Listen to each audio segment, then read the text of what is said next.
Attention passionate New York Giants fans. Latest news, something big is happening in the NFC East and it could change the game. We're talking about a direct impact on New York Giants' path to another Super Bowl run, a power shift that could leave division rivals stumbling for years. We're bringing this to you firsthand. But before that, if you're a true New York Giants fan, subscribe to the channel to strengthen this passion even more. Show that you're also part of this family. Let's help each other reach 1,000 subscribers. Share with your friends and New York Giants fans. Let's get to the news. So, let's talk about the latest shakeup in the Giants roster and what it means for this team, which, let's be honest, has been riding a roller coaster of ups and downs this season. If you've been following the Giants closely, you already know that the last game against the New Orleans Saints was more than just a tough loss.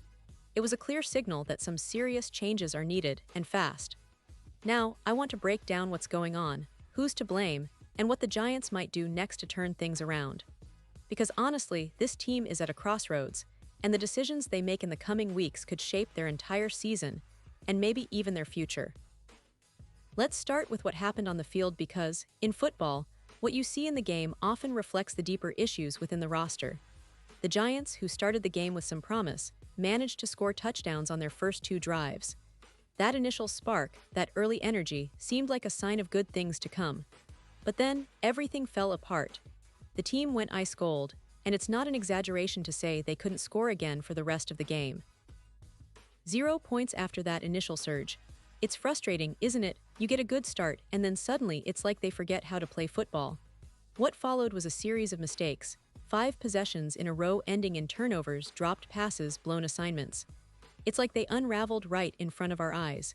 That kind of self-inflicted collapse, it's not just bad luck, it's a sign of underlying issues. And honestly, when you look at the core problems, the receiver core really stands out as one of the most glaring. It's supposed to be a strength, but it's been anything but lately. Take Darius Slayton, for example. The veteran receiver was supposed to bring consistency, someone who could be relied upon when the chips are down. But instead, he's been dropping passes and even fumbling at critical moments. It's hard to watch because we know what Slayton is capable of, but it seems like confidence and execution are just not there anymore. And then there's Jalin Hyatt, who in his 3rd season was supposed to be a rising star, a deep threat with explosive speed. And sure, his speed is still there, but his hands, they've become a major liability. Hyatt was targeted 3 times in that game, and he came away with nothing. 2 passes slipped right through his fingers, and honestly, it felt like a microcosm of his entire season so far. It's a huge step back from what he showed as a rookie, when his vertical speed made defenses worry. But since then, Hyatt's game has become too one-dimensional. Yeah, he can outrun anyone, but if he can't hold onto the ball or run precise routes, what's the point? Speed alone isn't enough in the NFL. You need reliable hands, route running, consistency. When you have a receiver who can't finish plays, it's like trying to drive a sports car with no brakes, flashy, but dangerous and ultimately ineffective. Now, what should the Giants do about Hyatt? It's a tough call, but at this point, some fans and experts are wondering if they should just move on. Maybe give his reps to someone who's on the practice squad, someone who still has something to prove, rather than keep a player who's regressed so much. It's not just Hyatt, the problems extend to the offensive line as well. Take Evan Neal, for example. Once heralded as a future cornerstone of the Giants' offensive line, Neal has become a symbol of a failed draft pick. He was the 7th overall pick, remember? The Giants had high hopes for him, but what do we see now? Neal has been a healthy inactive for the last few games, 5 straight games benched. The team decided not to activate him, despite him having a strong summer camp. That's telling. They rejected his 5th-year option months ago, which clearly signals they no longer see him as part of their long-term plans. Neal is just occupying a roster spot now, a reminder of how quickly a high draft pick can turn into a disappointment. It's frustrating for fans because you want to believe in your young players, but when they don't develop, it affects the whole team. And when Neal sits out every week, it raises questions about the Giants' scouting and player development. Are they doing enough to turn raw talent into consistent NFL performance? Because right now, the answer seems to be no. This roster, unfortunately, looks like a patchwork of missed opportunities. Sure, there are bright spots, like Abdul Carter, who's been making plays on defense, and Malik Neighbors showing flashes of promise. But too many others have fallen flat, and when your supposed building blocks become liabilities, It's no wonder the team struggles to find consistency. The recent game against the Saints felt like more than just a loss. It felt like a breaking point. The Giants had just beaten the Chargers the week prior, building some momentum, some hope that maybe they were turning a corner. But then they reverted to bad habits, poor execution, mental mistakes, visible frustration. Watching Hyatt drop routine passes, Neal wasting away on the bench, it's clear that development is the biggest enemy this season. When players aren't improving, or worse, regressing, it drags the whole team down. The early flashes of promise, like those first 2 drives, are now just distant memories. The team looks talented in moments, but lost in others, caught somewhere in between. And unless they make some drastic changes or find a way to fix their internal issues, this Sunday's meltdown in New Orleans might just be the beginning of a much darker chapter. Now, I want to pivot and talk about what the Giants might do moving forward. The obvious answer is they need to make some tough roster decisions. Cutting 2 players who have become liabilities, players who are not contributing at the level they should, is a step in the right direction.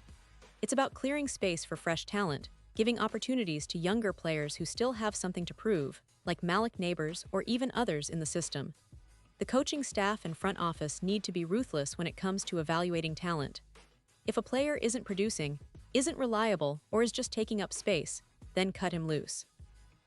That's the harsh reality in the NFL, and it's what separates successful teams from those stuck in mediocrity. But beyond just roster cuts, the bigger issue is the development infrastructure. The Giants have to ask themselves, are we doing enough to turn these draft picks into long-term contributors? It's not just about talent evaluation. It's about coaching, discipline, and giving players the tools they need to succeed.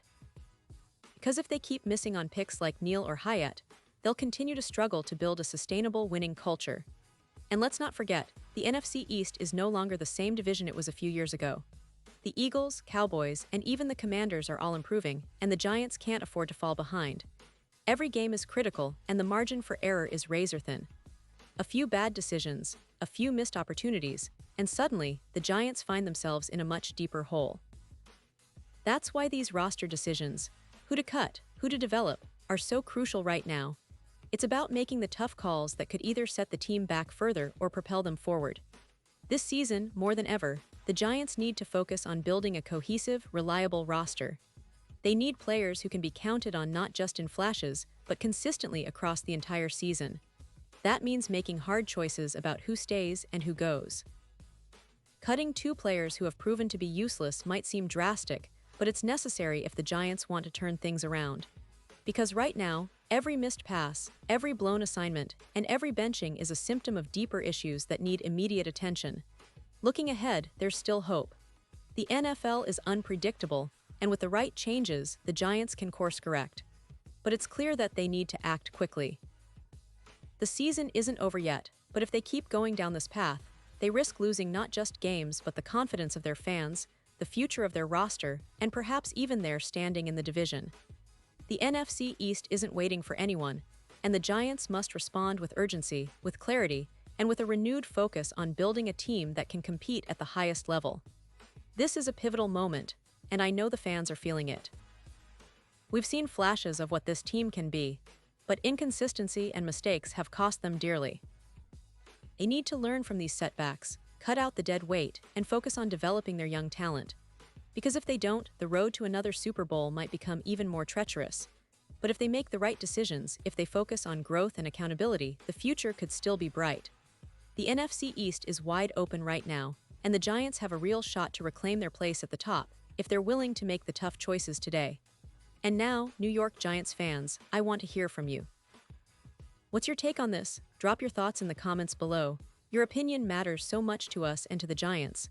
Do you think they should cut those 2 players? Do you believe in the coaching staff's plan? Or are you worried about the direction this team is headed? Whatever your thoughts, I want to know. Because this is a community, a family of passionate fans who want to see their team succeed against all odds.